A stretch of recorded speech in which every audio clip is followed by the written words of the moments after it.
the first official work day of the week, and today is another Monday, and it is the first Monday in the month of May 2021. Thank you very much for joining us this morning on the platform. It is the pinnacle of all discussions where we take a critical look at issues as it affects our dear nation, Nigeria, and also as it affects our dear state, Abia State.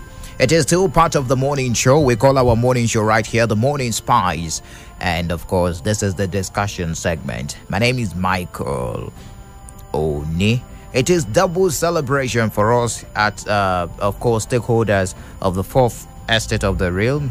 Today is a public holiday because of the International Workers' Day celebrated on the 1st of May. And of course, it fell on Saturday, and due to the day being a weekend, the federal government decided to give us an extra day to stay at home and celebrate Workers' Day. And today is another special day for us, International Press Freedom Day, with the theme Information as a Public Good, which will be the basis of our discussion today. In the word of Joseph Stilgates, information is a public good, and as a public good, it needs public support. You know, the very least Nigerian media deserve is the support from all stakeholders to enable it to continue playing its role of the fourth estate of the realm.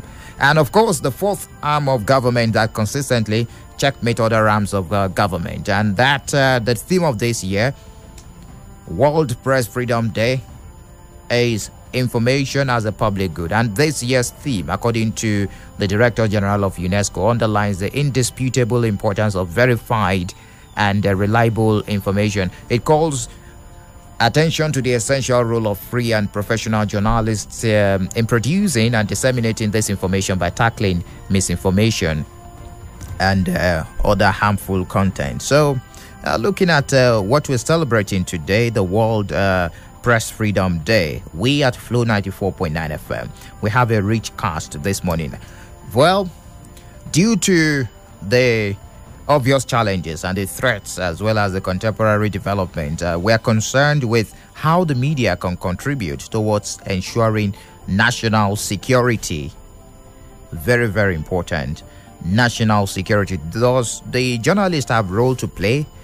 Do they have the enabling environment to operate? And what should be the place of government in all this? These questions will be answered on this edition of the platform, the pinnacle of all discussions on Flow 94.9 FM, the first edition for the month of May. Well, we have a rich cast this morning.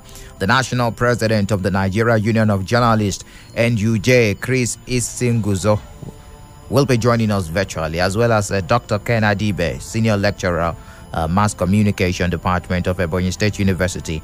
Former Secretary to the Abia State Government will be joining me live in the studio. Chief Rafibu is a regular, of course, when we have issues to dissect on this program, the pinnacle of all discussions. And also Abia State NUJ Chairman Victor Undukwe will be joining the discussion also this morning. So let's begin the conversation. Interestingly, I have someone joining me virtually already on the program this morning.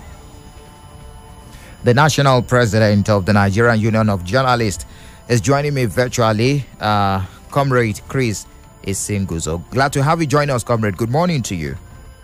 Good morning. All right, interesting. You're live on Flow 94.9 FM. Let's begin the conversation. Can we have a general outlook of what it means to practice journalism in Nigeria? This, I mean, the daily challenges that we go through. Okay, thanks again for having me.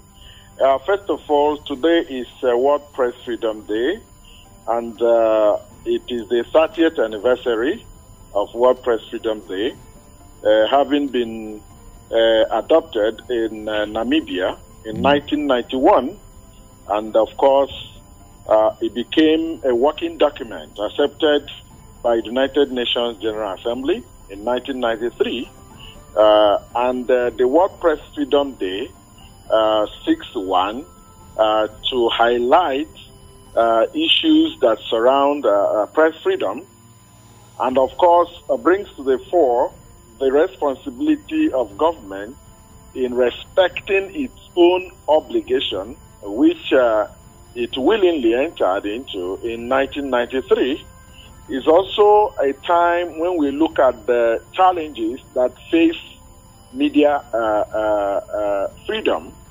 And lastly, it is also a time when we remember our people who had lost their lives in the line of duty. Now, talking about the issues, factors militating against press freedom in Nigeria, there are so many. You look, first of all, we have the economic challenge. We have the ownership challenge. We have digital challenge. When you talk about economic challenge, I want to recall the experience that we had at the outbreak of COVID-19 pandemic last year. It came to Nigeria on the 27th of February, 2020. In the course of this pandemic, which took off as a public health challenge, public health crisis, it nosedived to become an economic challenge. The entire system was literally shut down. The media was worst hit, no doubt about it. Adverts, patronage from individuals, from private organizations, from government to the media practically collapsed. And what that means is that a media house that relies on adverts, on patronage to run its activities, now started finding it difficult to remain afloat. And in order to remain afloat and not cave in, of course, naturally, you've got to reach out to people to support you. It could be politicians. And by the time you are having this economic challenge, the implication is that whoever pays the piper dictates the tone. If somebody is going to support you, that your neutrality, media independence would have taken flight. So now you cannot pay your workers. Those that are paid at all are epileptically paid. And when people are not properly paid, you cannot have the moral standpoint to tell somebody to abide by code of ethics. So you can now see the challenge from the economic point of view. Then you have the issue of ownership, where owners begin to censor what comes out from their media outfits. It is more pronounced at the state level, where opposition parties are not allowed to express themselves. That is ownership, because government would always want to get across to the citizenry what they want them to know. Now you have the issue of digital challenge. The advent of social media has also put the journalists in a tight corner. When you write maybe a commentary or feature article or political analysis that does not favor the government or does not favor certain organizations, they have the wherewithal to recruit social media actors to swoop on you. And when that happens, there is that psychological effect on you. So some of these issues are militating against free press in Nigeria. All right. You've taken time to do stock taking already. On a day like this, we expect that NUJ will do stock taking, actually. But you're yet to talk about the issue of the government. So in view of all that has happened, what will the NUJ, the Nigerian Union of Journalists, be demanding from the government, the federal government, and of course down to the state level? Government has a responsibility to uphold its own commitments. In 1993, all the nations that are member states of the United Nations accepted these documents. You understand? So government must uphold its own obligation, must respect what the agreement it entered into. Now it is the responsibility of government to provide conducive environment for media practice. A situation where journalists are constantly harassed, intimidated, in most cases incarcerated. We've had instances where people even lost their lives in the line of duty. It does not say good of our democracy. We must bear in mind that Section 22 of the 1999 Constitution reports in the media the responsibility of holding government to account. What that means is that the media stands as a middleman between the government and the governed. Without the media, that relationship between the government and the governed will not exist. The media serves as the conscience of the society. The media gives voice to the people. And when free expression, as guaranteed by the Constitution, is not allowed to thrive, then democracy is a peril. Okay.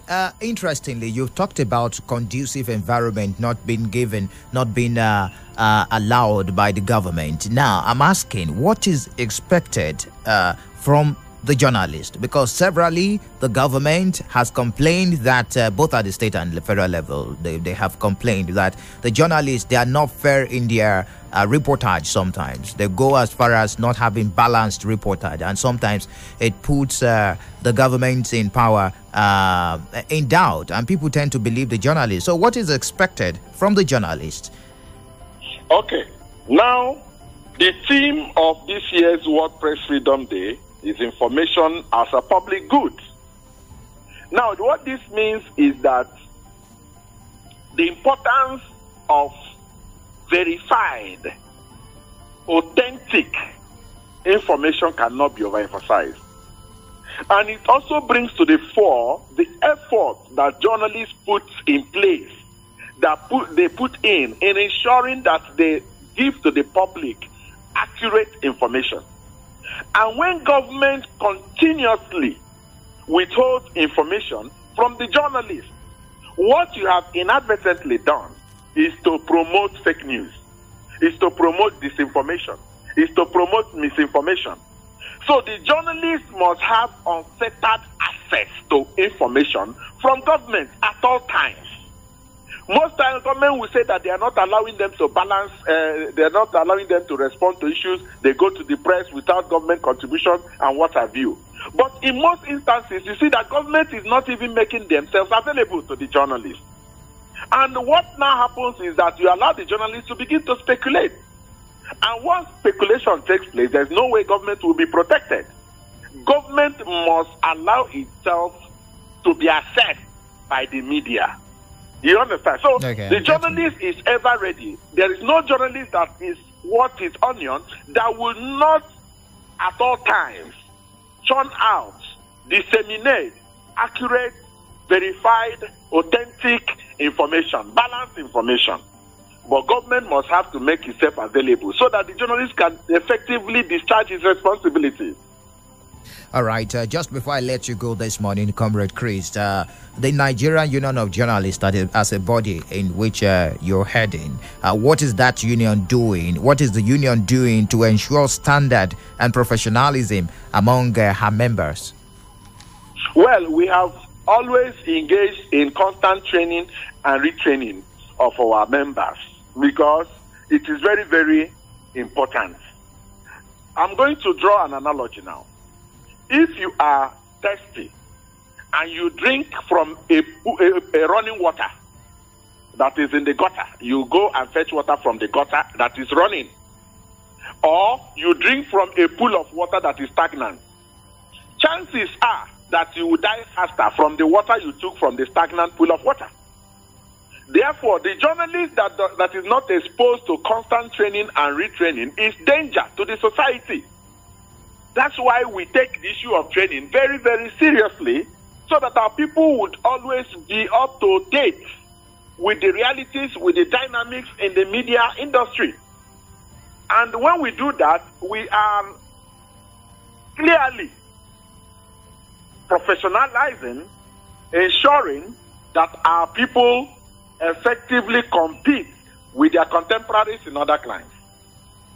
Apart from the issue of training, we have also constantly made available our code of ethics to our members, to practitioners, because we've also understood the fact that most of our people don't even know what this document looks like, what the ethics look like, and all that. So that's why at every point in time, we also make it available to them so that they understand what it means to practice journalism.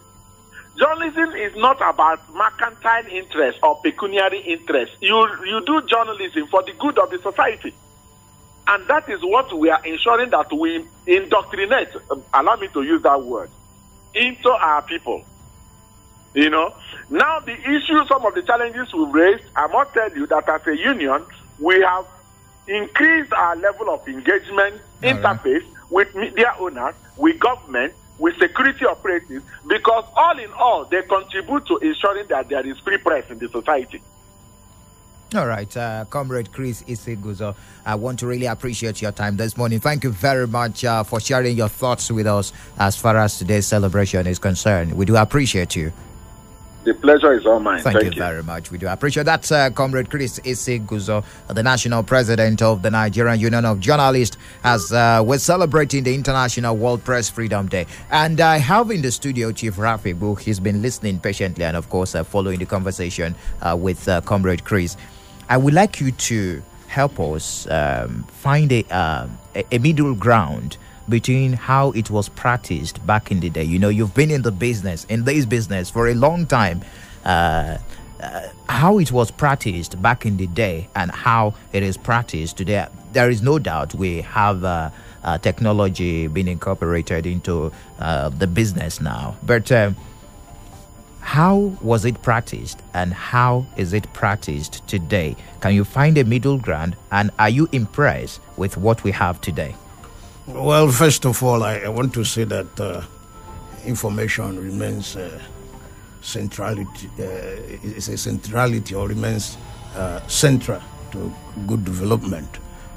If we take examples of what we have seen in other places, Britain, but I'm particularly intrigued by developments in America, where politicians had to struggle for establishment of various kinds of newspaper. If you follow that history, you see the Federalists, you see another one. Each party, everybody struggling, and one of the presidents saying he would prefer, it could be better not to have a government, but have a newspaper in place. Okay. That's to show you the centrality of communication in building a very strong nation. But having said that, yes, our journalism practice in also, there are different spheres of it has evolved, just like the nation. If you go through journalism history, you will find that before independence, operations were very rudimentary. Moving from one point to the other was difficult. There were no what we call instruments of practice. Every equipment was highly rudimentary. From there, couriering was maybe by people. You want to look for somebody who is going to Lagos. So sometimes, and in those days, what thrived so much became like what we call weekly newsletter. It wasn't the daily before the advent of the technology that we have today. Before it began to evolve from what do you call it, telegraphs. Then you enter the whining system, so a machine you'll be whining. I'm sure you prefer what we have today to of course, modernity will always be modernity, because it's an improvement on what but there are demerits. A lot of them. We have fake news. Everyone is now a journalist. No, it's good for when you go on social media and you put out a fake news and you see this is a viral video. That's how they start. This is a viral video. Yes. I'm sending, not minding the fact that you're also doing a journalist work. You're doing journalism. When you go with that your phone and you're making a video immediately and you're publishing it on your Facebook page, on social media, it's journalism. Now there are challenges we're facing. We that are in the business, like that are meant to be in the business, certified journalists in different unions, NUJ to Ratau and the likes. These are challenges we're facing. The advent of technology and the combination, where we are in terms of social media, is not a punishment to society.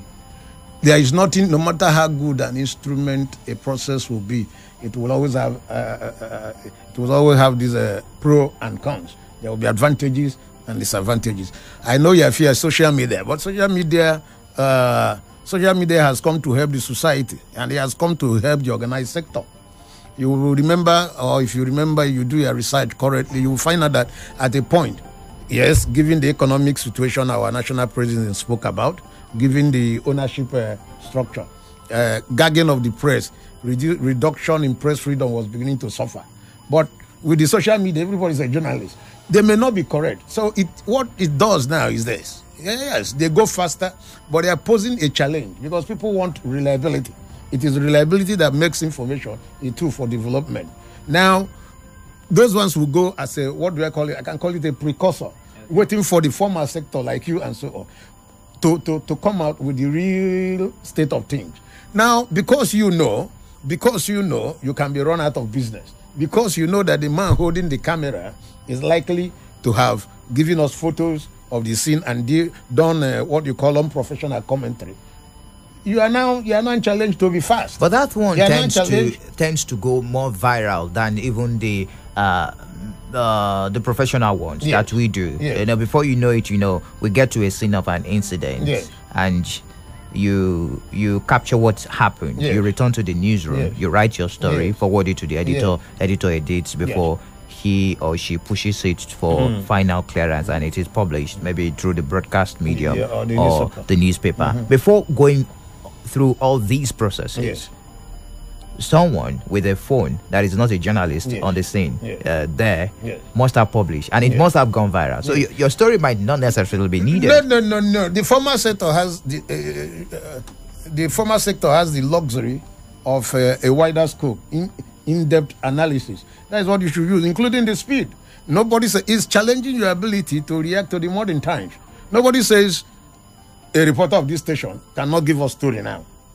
And there's no law that says, as we are talking, that you cannot come in the station manager or news manager, however, and they say, okay, give us 2 seconds. You said breaking news.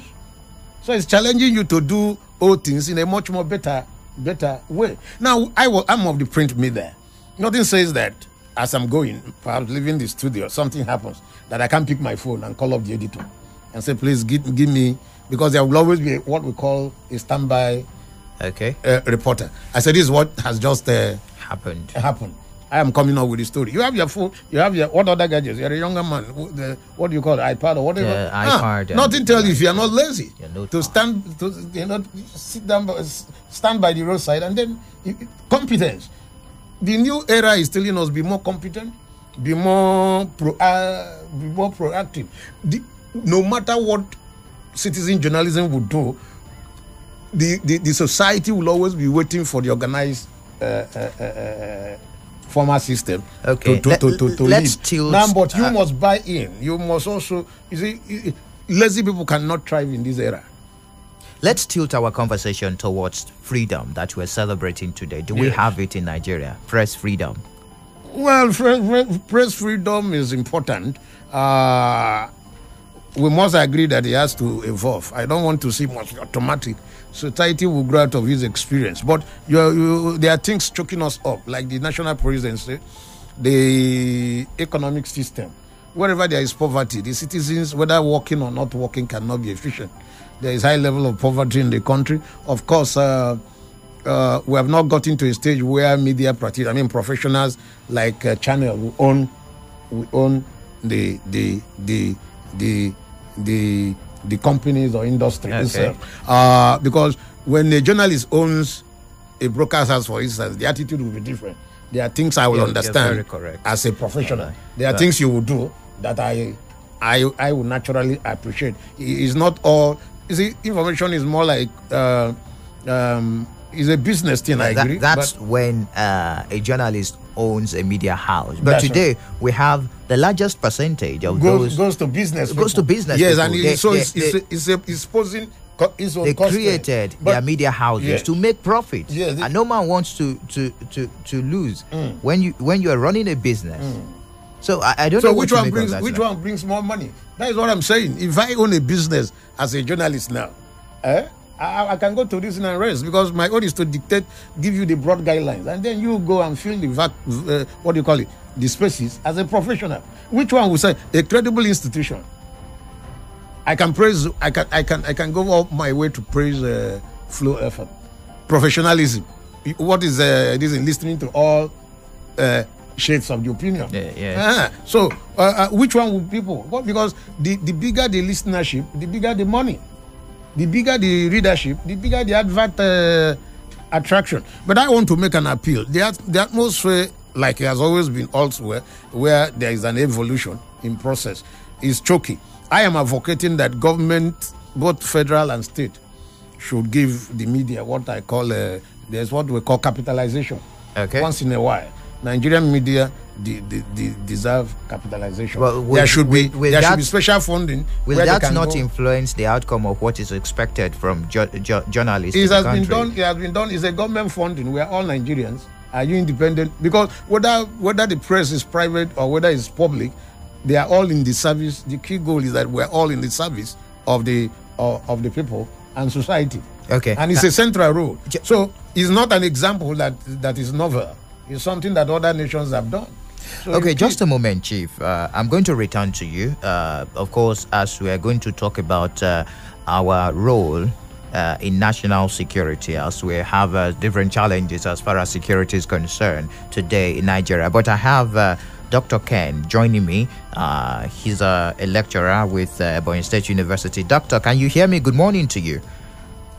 Good morning, presenter. I can hear you. Thank you very much. You're speaking with Michael Oni on Flow 94.9 FM, Umar here, the capital of Abia State. Now let's delve into what we're talking about, the International Press Freedom Day today. Journalism practice has come under immense attack from COVID-19 pandemic, which orchestrated loss of jobs, to impact of fake news and the clampdown on media houses. What is expected of the press towards national security? Yeah, thank you very much, presenter Michael. If we talk about attacks on the media, I can say that it didn't just start today. From 1859, when the first newspaper was launched in Nigeria, Iwe Iroyin by Reverend Henry Townsend, it took the government just 2 years to, first of all, sanction the paper for what it described as recklessness. Even the second newspaper that was published by Robert Campbell, the Anglo-African, was also sanctioned that same year. In the early 1900s, the government first introduced the Newspaper Ordinance Law in 1903. That law made it mandatory that for anyone to establish any newspaper in the country, the person must deposit £250 as caution fee. That fee was for in case you thereby say anything that is contrary to the government's opinion. So it was like that till the Official Secret Act of 1907. Then to 1960, when we got our independence, I could say that the press experienced a little freedom between 1960 and 1966 before the military took over. And within the period, the press had a tough journey.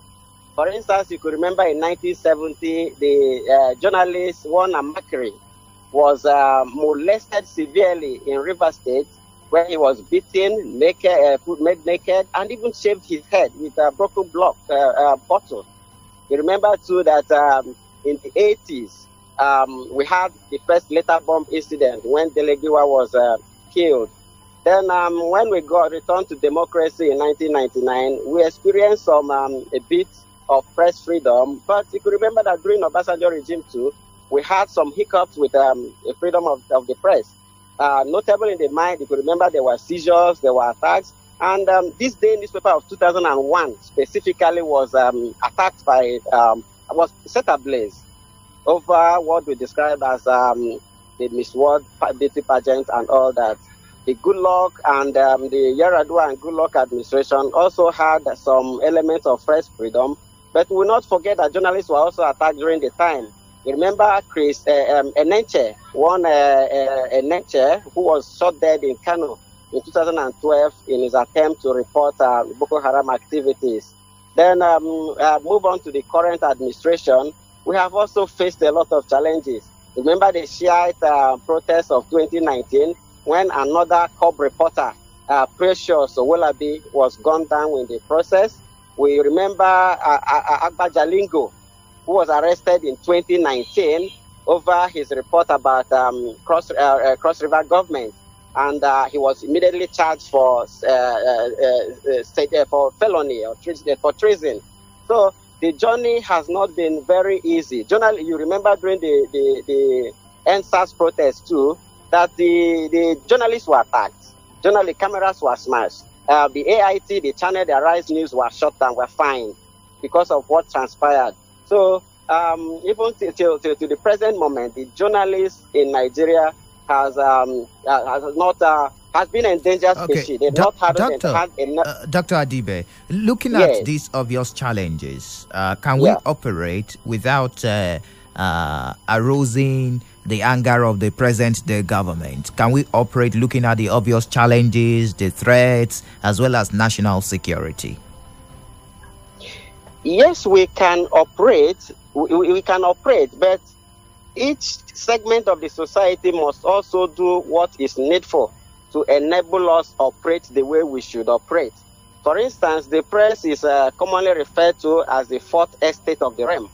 And you also know that the 1999 Constitution, Section 22, paragraph 11, 13 to 24, made it mandatory for the press to hold the government accountable to the people. But unfortunately, that same Constitution in Section 39, paragraph 21, 22, quickly withdrew the freedom of expression given to the press on Section 39, 21. So he said that whereas you are free to establish the media, that your establishment must not be allowed unless it is permitted by, in case, if it is, and it must not be against. So all those clauses seem to be that the freedom was given by the right and taken back with the left hand. So the enabling environment to practice in Nigeria is not really difficult, but notwithstanding, we must practice, because we have the responsibility to be the watchdog of the society. You say it is not difficult, but we have rules, regulations that looks like rules and regulations that look like scuffling and stifling the media, like the NBC code, a very controversial one. We've talked about it on this platform before, the 6th edition of that code, and also some other issues. Now, the federal government would come up and say it is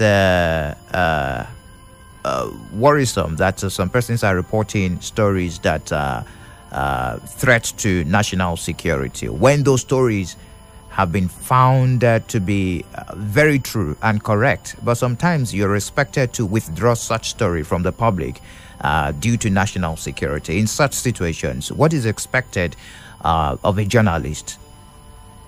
Yes, you maybe didn't get me right. I said it is difficult. I didn't say it's not difficult. It's actually difficult. But even at that, we must keep working. The journalists must, despite of all this odd, think out how best we can go ahead discharging our duty in the society. The government indeed has not helped matters. All these laws, you talk about the social media censor bill that just come up, which they are still at the certain stage. So we want to say that the enabling environment has not been provided for journalists to operate in the country. For instance, security currently is a major challenge. And I'm even tempted to say that as the fourth estate of the realm, if you can provide security to legislature, executive, and judiciary, the security should also be provided for journalists. Perhaps attach them with security men in the discharge of their duties, so that they will also discharge their constitutional duties as enshrined in the Constitution, as I just mentioned earlier. So indeed, the situation of journalists in the country is precarious, but I believe that there is hope. All right. I pray that the hope will, we will see the hope, like Samson we always say. Anyways, thank you very much for joining us this morning, and also for your analysis this morning, Dr. Ken Adibe. We do appreciate you. Thank you very much, Michael. Dr. Ken is of the Mass Communications Department of the Ebonyi State University. Thank you very much. Now, let me return to you, Chief, in the studio. You heard what Doctor said, the interesting conversation we had. Now, I'm going to ask you the role that the media should play during security challenges like the one we're presently facing in the country. First and foremost, what is our duty? Our duty is to report events. I had the president say this morning the media should be more patriotic. Exactly. Especially in situations. But I now threw it back to them to say it's not the chronicler of history that provokes insecurity. It is the omissions and even commissions of the political class. They too should act much more patriotically. Okay. It's time we become, we in the leadership class become a little serious with issues of development. The question of poor governance system should not be a recurring decimal. It's successive administration. It's worrisome that on a daily, 70% of the stories you see in the newspaper, sad stories, bad news. Like some persons tag it when they listen to us and say, "You people don't have good news that will make us happy." And when you go out in the morning and after listening to newspaper, you listen to the news, newspaper reviews, you open the newspaper, you find out that a lot of Nigerians are very angry. They buckle up those anger and frustrated and a lot of. But I'm asking. That is the point, Chief. The point is that we should. It's time we begin to talk seriously about good governance. Good governance means making sure that the right atmosphere, we're able to listen to people. The atmosphere now is a bit choky. The absence of ideology for the country is also making things difficult. There's need to know what is the picture. So how can we balance it? How can the media contribute towards ensuring national security when the political class are not doing their quota and we're respected? Every act of insecurity will have the issue of life attached. Where we are losing lives, I agree, we can be a little cautious. I am not saying, I won't go outrightly for a guy. But I can say there are certain aspects you can play down, because the fuel for either insurgency or banditry is publicity. Sometimes you can play down, put it in, instead of headline news, you put it on page 3. Okay. 5 paragraphs and leave it there. I agree. You hide it. If you like. If that is it's hiding. No. It's hiding. But yes, I agree that. But the main challenge is to prod the leadership to begin to act. But you will agree that there are some stories that are threats to national security, even though they are very true and factual. Are there some stories like that? How do you define national? You see, these are what I'm saying. No. Who defines? The government defines national security. Sometimes the constitution defines national security. Different personalities at the helm of affairs will define it differently. Jonathan was there. Everybody was talking. Social media was talking. Nobody was clamped into. There were no fines. And then another person is there. So what I'm saying, the panel says for the media to ask, to demand as of right that those who lead us must give us good governance. Okay, let's get reactions on the phone lines. I'm going to return to you, Chief, this morning, and we're expected to have one last conversation. That's with the Abia State Chapter Chairman, the Chairman, NUD, the Abia State Chapter, rather. Of course, that will happen in less than 2-3 minutes. But let's get reactions from the phone lines right now. I'm sure you've been following the conversation this morning. International Press Freedom Day celebrated worldwide. This year's theme, information as a public good. And well, of course, looking at the obvious challenges, we're concerned with how the media can contribute towards ensuring national security. It is the platform, the pinnacle of all discussions. The lines are very much open. 0808-182-6949 or 0811-605-2949. Good morning to you. Good morning, Mike. You're welcome. Josh, I want to hear, is it Terapebu? It's me, thank you. It's me. Josh, your golden voice. Thank you. Thank you. I have nothing to offer than your voice. Thank you. All right. All right. Thank you very much. Hello. Good morning to you. Hello, can you hear me? Seems we've got issues with that, sir. Hello. Yeah, my name is Good morning. Good morning to you. Yes, good morning, Chief. All right, good morning, Chikeze. We can hear you. Go on. Yes, this is good that the media can celebrate the International Media Day because it can help the media to exercise like authority to help to improve the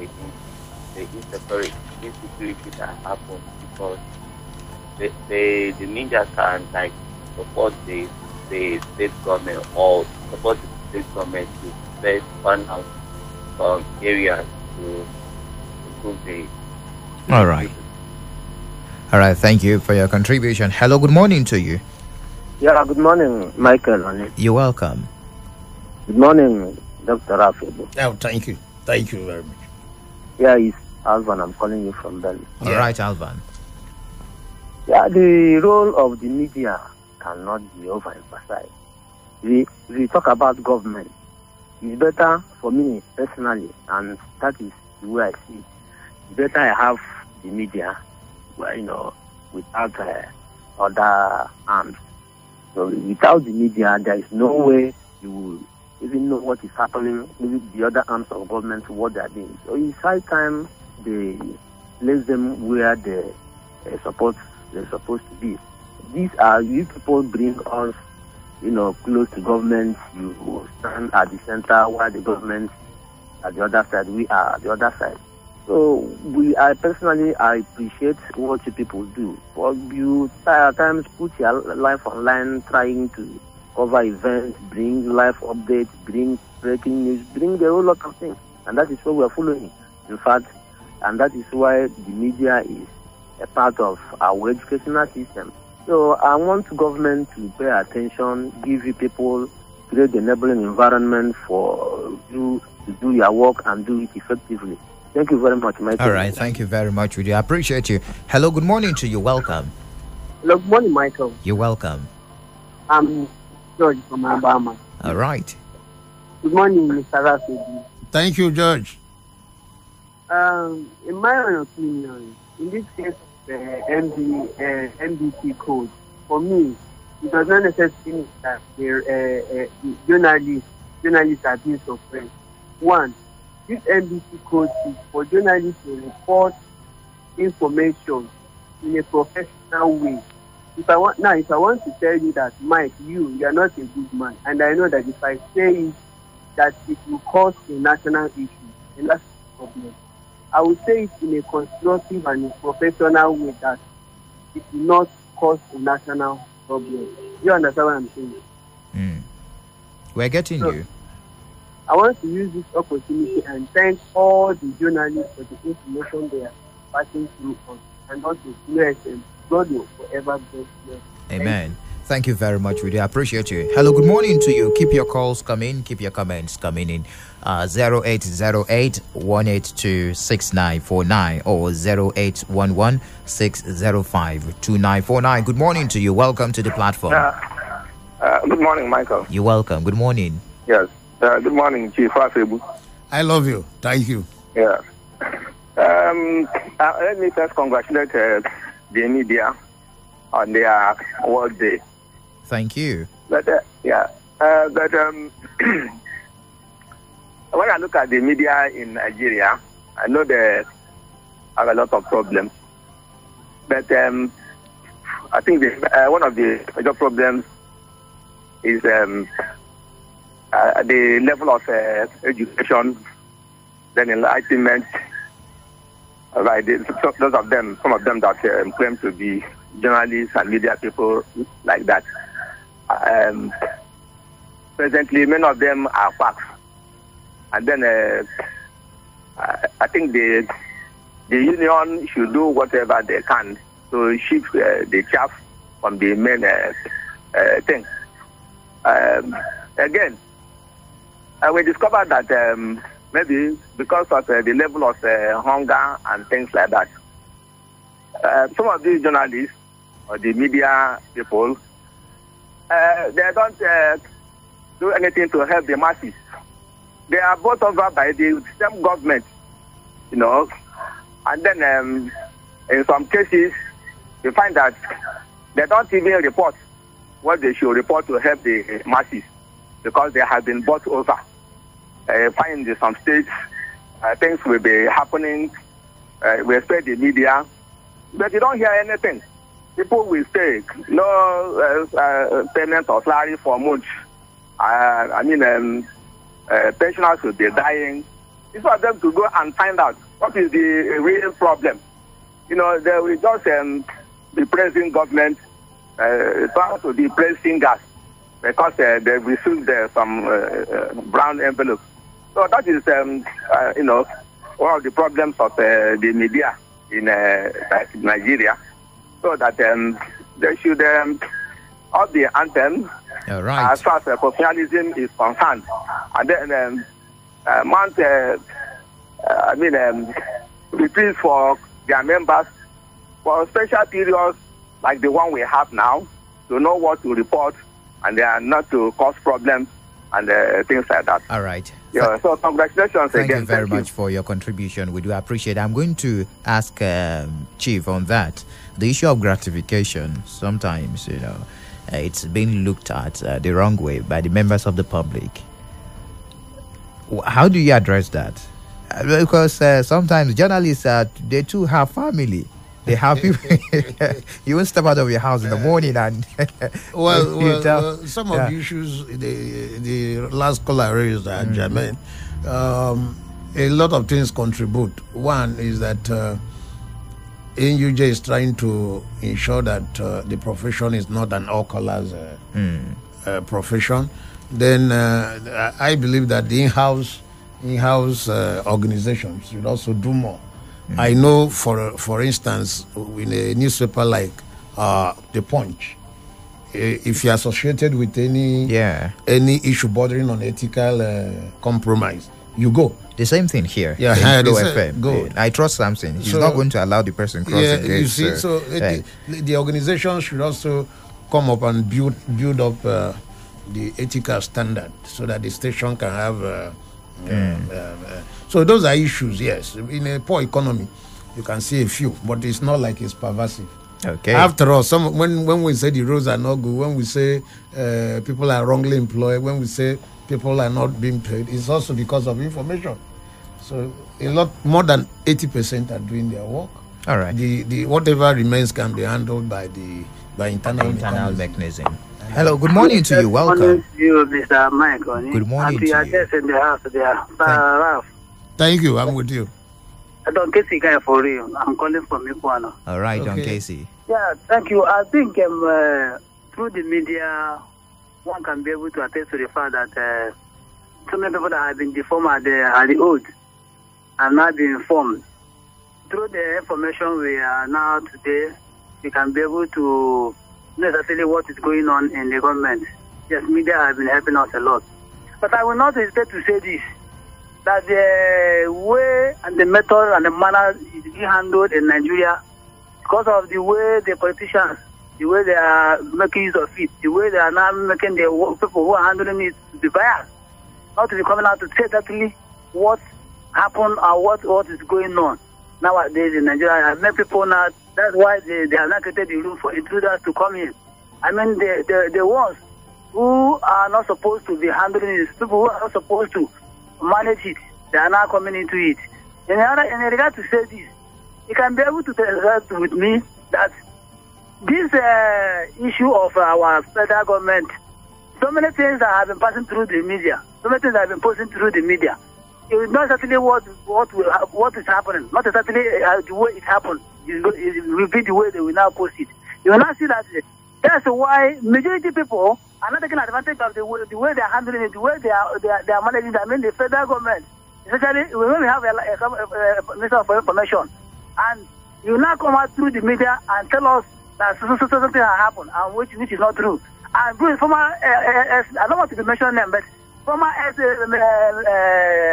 chief of army staff, we also through the media, he told us that they have not defeated Chicago and Boko Haram. So that's the reason why people are advanced in terms of hijacking this compromising with sourcing information. So what are we trying to say? We appreciate you people.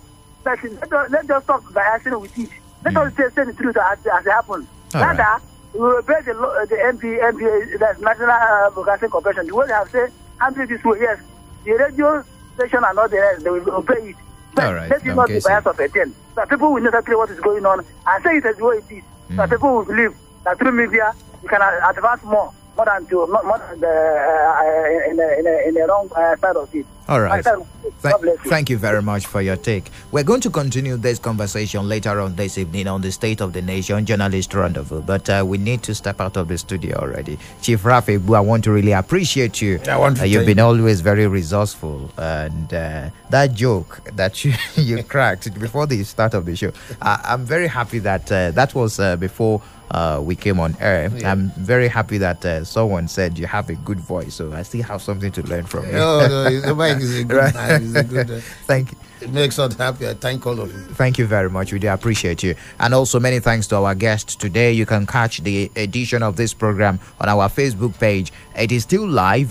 We run it live on our Facebook page, Flow 949 FM, and also on our YouTube page, Flow FM TV. And also many thanks to the guys making that happen, talking about Solomon and Stanley. And also my producer, Samson Eze, and Samson's assistant, Uyai Basi Jimmy. Thank you very much. Do enjoy the rest of your day and a wonderful public holiday. We don't have a public holiday here anyways.